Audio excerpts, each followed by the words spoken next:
Bonjour à tous, merci d'être présents. Donc, Nicolas Godard, maire architecte. En introduction, une présentation rapide de l'agence que je définirais comme une structure à taille humaine qui fait un travail artisanal et engagé. On conçoit tout type de programme, mais une prédominance de logement dans notre commande. Et récemment, on a été récompensé par le palmarès des agences bas carbone du magazine Séquence Bois en 2022-2023 et tout récemment par le prix régional de la construction bois Île-de-France pour le projet du Petit Musc que vous pouvez voir au village des architectes. Aujourd'hui, la situation en termes de dérèglement climatique et d'épuisement des ressources est compliquée et elle va s'aggraver si l'on ne fait rien. Donc, je pense qu'il est de notre devoir de faire une architecture que je qualifierais de plus vertueuse et qui tend à, d'une part, décarboner l'acte de construire, d'autre part, économiser les ressources, quelles qu'elles soient, et enfin, économiser l'énergie.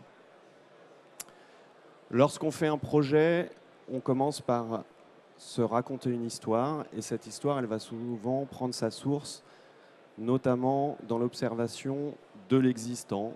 Ça peut être l'architecture alentour, vernaculaire, contemporaine. Ça peut être le paysage, des éléments de la nature, des histoires, des rencontres, des gens. Donc ça, c'est une de nos premières sources d'inspiration, c'est l'observation du contexte, quel qu'il soit. Ensuite, l'histoire, souvent, elle se raconte, si on veut économiser la ressource foncière, elle se raconte souvent en travaillant avec l'existant, donc en le transformant, le réhabilitant, en l'agrandissant. Ici, c'est un projet qu'on a fait pour Paris Habitat aussi, qui s'appelle la caserne de Reuilly, où on a travaillé sur un patrimoine riche d'histoire, puisque c'était une ancienne caserne, et donc on a réhabilité, transformé en locaux d'activité.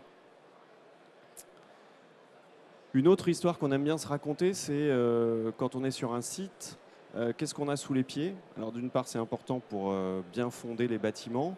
Et puis d'autre part, si on est un peu curieux, on se rend compte qu'on a des gisements parfois extraordinaires.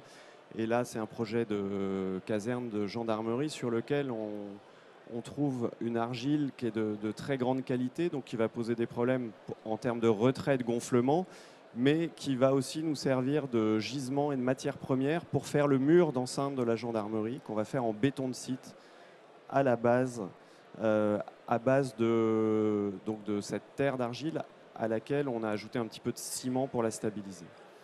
Et qu'est-ce qu'il y a de plus satisfaisant intellectuellement que de se dire que quand on creuse pour faire les fondations des maisons, la terre qu'on excave, on la récupère pour faire le mur d'enceinte.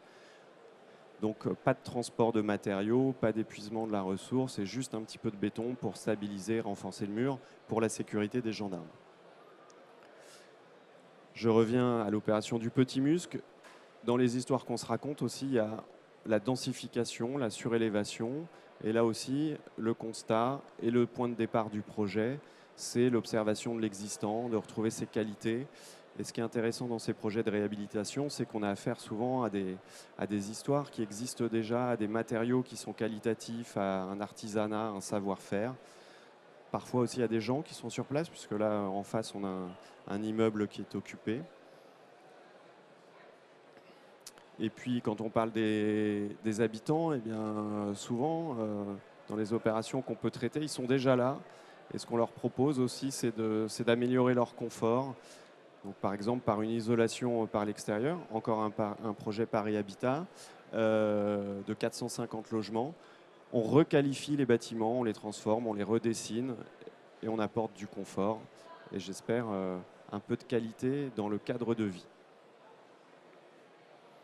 Et puis enfin, une des ressources aussi qu'on aime utiliser, c'est évidemment tout ce qui est biosourcé. Donc travailler avec des filières locales, des matériaux renouvelables, tels que le bois, le chanvre, la terre, etc. Voilà, donc je pense qu'on On a beaucoup tous à apprendre, mais c'est enthousiasmant. Il faut qu'on revoie un petit peu nos logiciels, qu'on se forme et qu'on envisage l'avenir un peu différemment, avec peut-être un peu moins de neuf, un peu plus d'existant et beaucoup d'ambition surtout. Voilà, merci.